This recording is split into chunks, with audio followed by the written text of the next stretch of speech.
बिस्मिल्लाहिर्रहमानिर्रहीम। अस्सलाम वालेकुम students, my name is Abdurrahman and I am teaching you biology. Students, इस सेशन में हम कंटिन्यू करने जा रहे हैं thermal regulation in plants. That is an important strategy. Plants के सर्वाइवल के लिए इन डिफरेंट और डाइवर्स हैबिटेट्स बहुत ज़्यादा ज़रूरी है। तो किस तरह से पौधे अपने आप को अडेप्ट किए हुए हैं, इनकी डिटेल्स बोर्ड पे देखते हैं।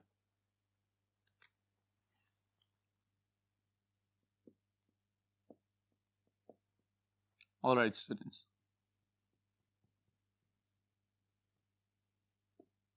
थर्मोरेगुलेशन।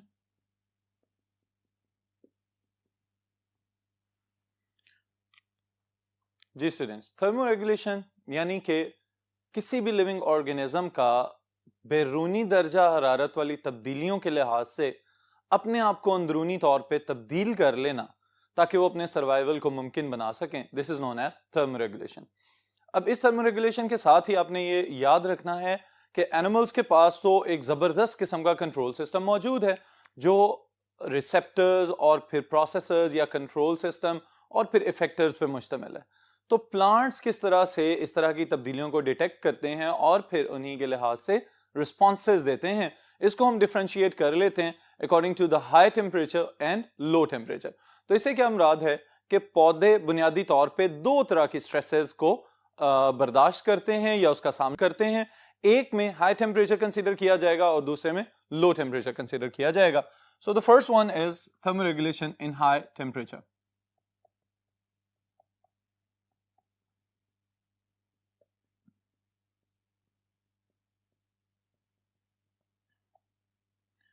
यानी कि जब दर्जा हरारत बढ़ जाए तो इसका मतलब यह है कि अब गर्मी वाली कंडीशन पैदा हो सकती है। इसके लिए स्टूडेंट्स ये बात याद रखिएगा कि पौधे या एनिमल्स हमेशा एक मखसूस रेंज ऑफ टेम्परेचर में बेहतरीन कारकर्दगी शो करते हैं जिसको हम कहते हैं ऑप्टिमम टेम्परेचर।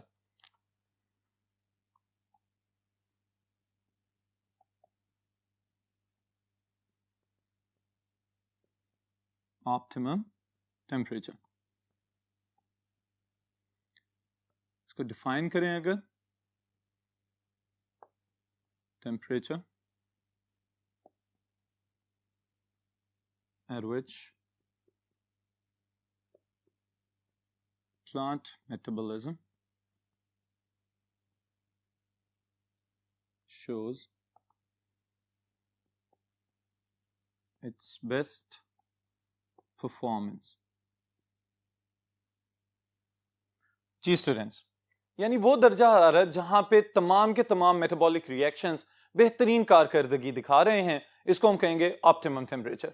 लेकिन इसके साथ ही साथ जब हम हाई टेम्परेचर का जिक्र करते हैं तो याद रखिएगा अकॉर्डिंग टू द हैबिटेट्स किसी का ऑप्टिमम टेम्परेचर किसी दूसरे ग्रुप के लिए हाई टेम्परेचर भी हो सकता है। तो सबसे पहले हम इन सारी चीजों को कॉमन करते हैं कि कौन कौन से थ्रेट्स या कौन कौन से खतरात हैं कि जिनका पौधों को सामना करना पड़ सकता है। So the first thing is threats. जब दर्जा हरारत बढ़ जाए तो उस सूरत में पौधों को नुकसान क्या क्या हो सकता है। तो पहली चीज जो हम यहां पे लिखेंगे students, that is denaturation of enzymes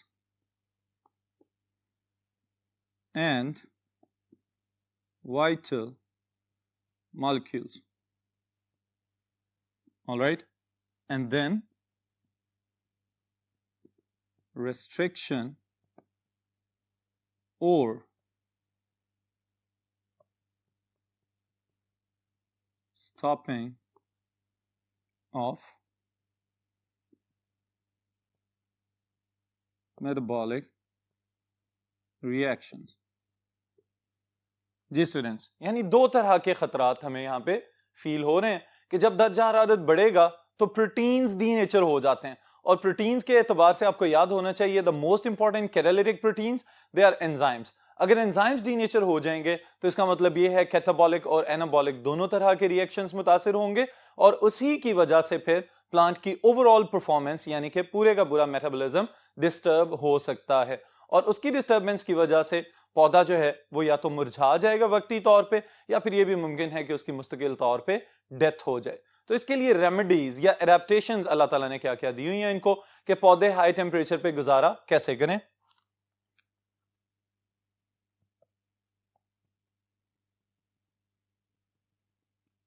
natural remedies कह सकते हैं इसको, और जनरली जिसे हम कहते हैं एडेप्टेशंस। जी स्टूडेंट्स, एडेप्टेशंस में the first one is evaporative cooling mechanism. All right, और इसी को टेक्निकली हम क्या कहते हैं? ट्रांसपिरेशन। जी स्टूडेंट्स, अब ट्रांसपिरेशन या कूलिंग मैकेनिज्म जिसको हम कह रहे हैं, बुनियादी तौर पे किसी भी ग्रुप ऑफ प्लांट्स की जब हम बात करते हैं तो हमें इस चीज का ख्याल रखना है कि ये हमेशा तभी होगा जब वाटर की सप्लाई बहुत ज्यादा हो। तो इससे क्या मुराद है कि बुनियादी तौर पे पौधे को जब भी ये फील होगा कि बाहर का दर्जा हरारत बहुत ज्यादा हाई हो रहा है, तो उस सूरत में लीव्स अपने स्टोमेटा के जरिए वाटर को एवेपोरेट करवाना शुरू हो जाएंगे। और जब भी वाटर एवेपोरेट होगा तो उसके साथ ही साथ एक मैकेनिज्म आप लोगों को याद होना चाहिए, एवेपोरेटिव कूलिंग मैकेनिज्म होता है। वाटर वेपर सराउंडिंग्स के हाई टेम्परेचर को एब्जॉर्ब करते हैं और उसके बाद वहां से उड़ जाते हैं। इसी वजह से जब कभी भी हम किसी घने दरख्त के नीचे बैठते हैं तो हमें फील होता है कि इसकी छांव सराउंडिंग्स की निस्बत बहुत ज्यादा ठंडी फील हो रही है, ऑलराइट, या एटलीस्ट वो वाला एरिया जहां पे उसका शेड या साया पड़ रहा है वो बाहर की सराउंडिंग्स की निस्बत थोड़ा सा कूल फील होता है। तो ये किस वजह से है? क्योंकि स्टोमेटा ओपन है, वाटर एवेपोरेट हो रहा है और उस एवेपोरेशन की वजह से जो पेरिफेरी है उस ट्री की, वहां पे आपको साया भी फील हो रहा है और साथ ही साथ ठंडक भी फील हो रही है। इसी वजह से जब भी हम छांव की टर्म यूज करते हैं तो मोस्टली हम कहते हैं कि ठंडी छांव, ऑलराइट। तो जितने ज्यादा दरख्त घने होंगे, स्टोमेटा की तादाद लीव्स के एतबार से बढ़ती चली जाएगी और उस लिहाज से ट्रांसपिरेशन रेट भी ज्यादा होगा। तो जितना दरख्त घना उतनी छांव भी घनी और ठंडक फील होगी गर्मी के, बहुत शदीद गर्मी के मौसम में भी। ऑलराइट स्टूडेंट्स, तो इसके साथ दूसरा अगर हम देखें एडेप्टेशन, तो that is more critical and it is important short question for your board questions as well. इसमें स्टूडेंट्स हम क्या शामिल कर रहे हैं? These are the heat shock proteins, alright, इनको हम HSPs भी कह सकते हैं, ऑलराइट।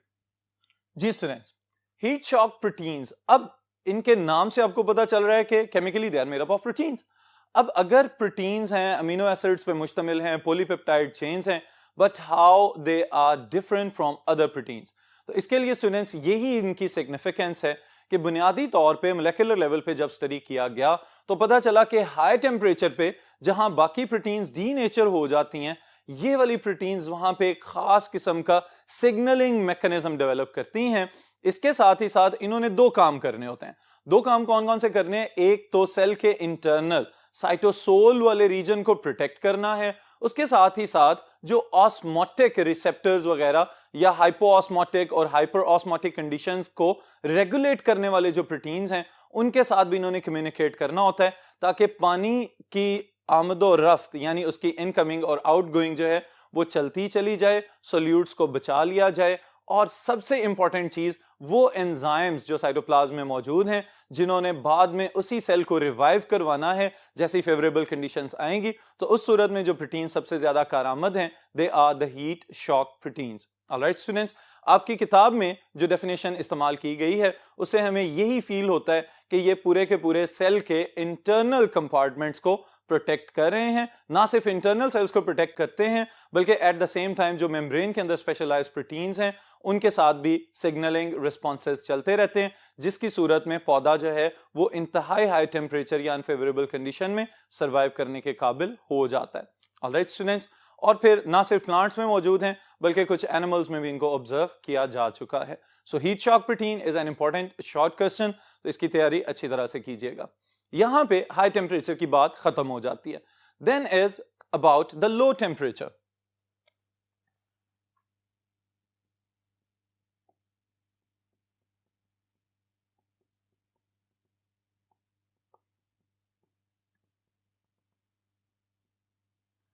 जी स्टूडेंट्स, लो टेम्परेचर से यहां पे हमारी क्या मुराद होगी कि अगेन ऑप्टिमम टेम्परेचर से अगर दर्जा हरारत कम होता चला जाए तो उस सूरत में पौधे किस तरह से रिस्पांस शो करते हैं। ऑलराइट, तो पहली बात इसमें आपने ये याद रखनी है कि अगर तो बहुत ज्यादा ड्रास्टिक या सडन किस्म की तब्दीली आ जाए तो उस सूरत में पौधों बेचारों को अपने आप को रेगुलेट करने का मौका ही नहीं मिलता, तो बहुत ज्यादा लॉसेस हो सकते हैं।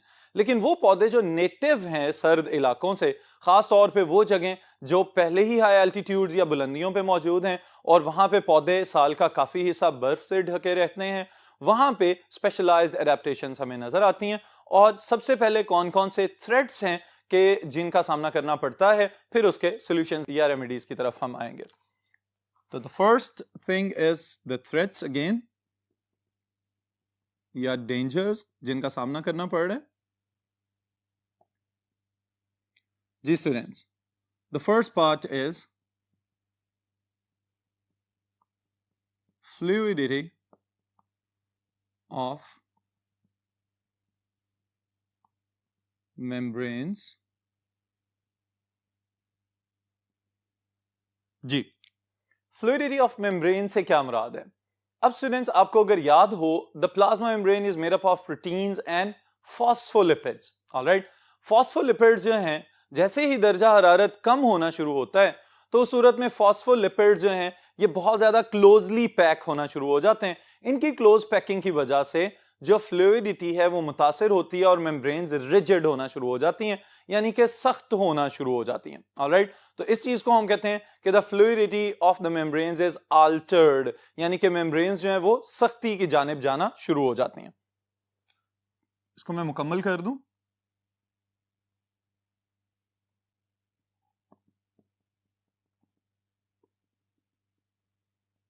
एक खतरा तो ये है, फिर दूसरा खतरा क्या है?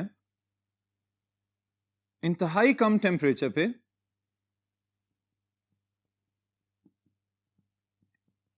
Highest crystal formation in cytosol. जी स्टूडेंट्स, यानी कि पानी इस कदर जम जाए साइटोप्लाज्म के अंदर वाले हिस्से में कि वहां पे आइस क्रिस्टल्स बन जाएं, और आइस क्रिस्टल्स बहुत ज्यादा नोकदार होते हैं, नोकीले होते हैं, जिसकी वजह से वो क्या करते हैं कि सेल की मेम्ब्रेन को अंदर वाली साइड से परफोरेट कर देंगे, यानी सुराख कॉज कर देंगे। और एट द सेम टाइम ये भी पॉसिबल है कि जो ऑर्गेनल्स साइटोप्लाज्म के अंदर मौजूद हैं उनमें भी ये सुराख कर दें। उसकी वजह से क्या होगा कि ऑर्गेनल्स और मेम्ब्रेन्स बेचारी डैमेज हो जाएंगी, सेल्स की डेथ होगी ओवरऑल, तो उसकी वजह से पौधे के टिश्यू या पूरा ऑर्गेनिज्म भी मुतासिर हो सकता है। ऑलराइट, तो इनके सॉल्यूशंस भी नेचर ने साथ ही प्रोवाइड किए हुए हैं। क्या क्या रेमेडीज हमें नजर आती हैं?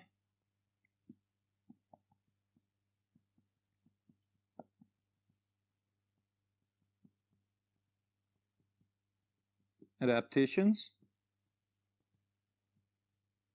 ऑलराइट, कौन कौन सी एडेप्टेशंस हैं जी? द फर्स्ट वन, पहला मसला क्या था कि मेम्ब्रेन्स की फ्लूइडिटी जो है वो बहुत ज्यादा प्रॉब्लम्स कॉज कर सकती है। अगर फ्लूइडिटी रिजिडिटी में तब्दील हो गई है, यानी कि मेम्ब्रेन सख्त हो चुकी हैं, तो एक मॉलिक्यूल तो आपने याद रखना है, दैट इज कोलेस्ट्रॉल।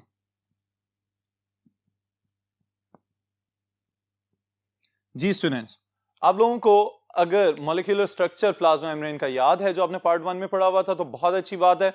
मैं जल्दी से रिवाइज कर देता हूं। According to the fluid mosaic model, the proteins they are embedded within the phospholipid bilayer, और इसके साथ ही साथ कोलेस्ट्रॉल मॉलिक्यूल्स मौजूद होते हैं। जो कोलेस्ट्रॉल मॉलिक्यूल्स मेम्ब्रेन्स के अंदर मौजूद हैं, याद रखिएगा कि यही सर्दियों में मेम्ब्रेन्स को फ्लूइडिटी प्रोवाइड करते हैं, और जब गर्मियों में टेम्परेचर हाई हो जाए तो फॉस्फोलिपिड मॉलिक्यूल्स को करीब करीब बाइंड करके उस सूरत में उनकी बहुत ज्यादा जो डीनेचरेशन या फ्लूइडिटी बढ़ जाने का खतरा है उसको भी कोलेस्ट्रॉल के मॉलिक्यूल्स ही कम कर रहे होते हैं। ऑलराइट, तो इसका मतलब यह हुआ कि कोलेस्ट्रॉल के मॉलिक्यूल्स जैसे ही फॉस्फोलिपिड्स के दरमियान में आएंगे, उनके दरमियान डिस्टेंस बढ़ जाने की वजह से, क्योंकि मैंने आपको बताया था लो टेम्परेचर में क्या होता है, फॉस्फोलिपिड मॉलिक्यूल्स करीब करीब पैक होना शुरू हो जाते हैं, आपस में बहुत ज्यादा क्लोज होना शुरू हो जाते हैं। तो उस सूरत में जब दरमियान में कोलेस्ट्रॉल मॉलिक्यूल्स आएंगे तो उसकी वजह से उनके दरमियान का डिस्टेंस बढ़ेगा। डिस्टेंस बढ़ने की वजह से क्या होगा कि मेम्ब्रेन्स की फ्लूइडिटी को रीगेन कर लिया जाएगा। एक तो नेचुरल सॉल्यूशन हमें यह नजर आता है, एक और सॉल्यूशन भी हमें इसके साथ ही नजर आता है, और वो क्या है? इंक्रीज इन unsaturated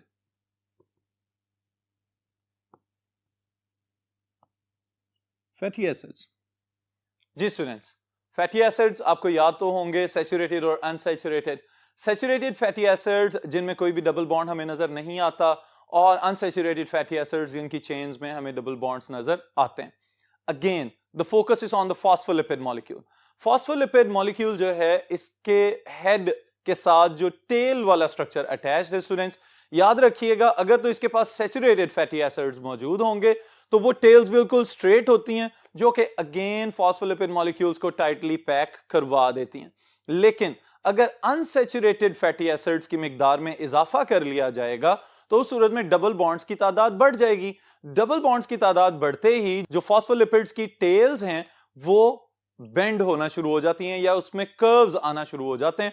उसकी वजह से the membranes they can again retain their fluidity. Alright students, important क्यों है? क्योंकि अगर फ्लूइडिटी को रीगेन कर लिया जाएगा तो इसकी वजह से मेम्ब्रेन्स जिंदा रहेंगी, ट्रांसपोर्ट ऑफ मॉलिक्यूल्स वगैरह की आसानी रहेगी और प्लांट ज्यादा देर सर्वाइव कर सकेंगे। ऑलराइट, तो ये दो सॉल्यूशंस हमें नजर आते हैं in case of membrane rigidity. Alright, फिर उसके बाद जो दूसरी एडेप्टेशन हमें नजर आ रही है about the crystal formation. Alright, इसमें स्टूडेंट्स क्या किया जाएगा?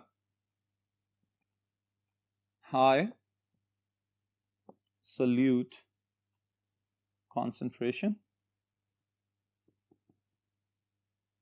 within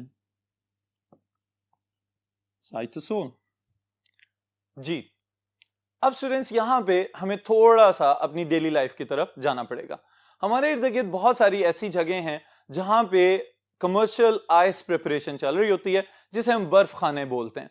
अब बर्फ खाने के अंदर जब बर्फ तैयार की जाती है तो वहां से इसको ट्रांसपोर्ट भी करना होता है लॉन्ग डिस्टेंसेस के लिए।